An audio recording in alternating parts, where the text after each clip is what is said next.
सभी को आज केंद्रीय विद्यालय छतरा में फिर से भाषा संगम मनाया जा रहा है 26 मई में। नॉर्थ ईस्ट की भाषा है और सभी देखते हैं, लगभग 1.5 लाख लोग इसे यूज करते हैं, बोलते हैं। ये ऑफिशियल लैंग्वेज है बोडोलैंड एंड असम की।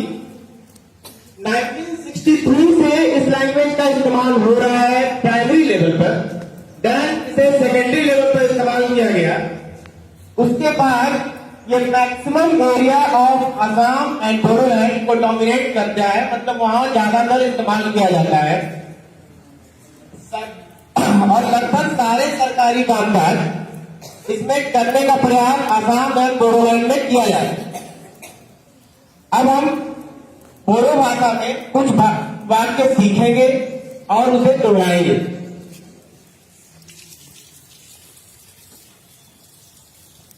जैसे हम इंग्लिश में कहते हैं हेलो, हिंदी में नमस्कार, उसे बोडो में कहेंगे खुलुमबाय।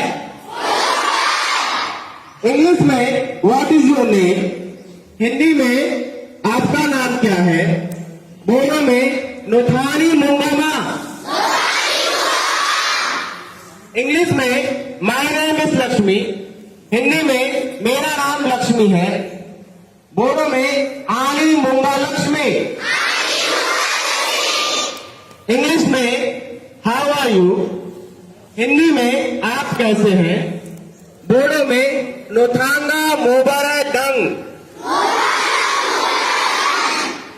इंग्लिश में आई एम फाइन, हिंदी में मैं अच्छी हूं, बोडो में आंग मोजांग के नाव दंग।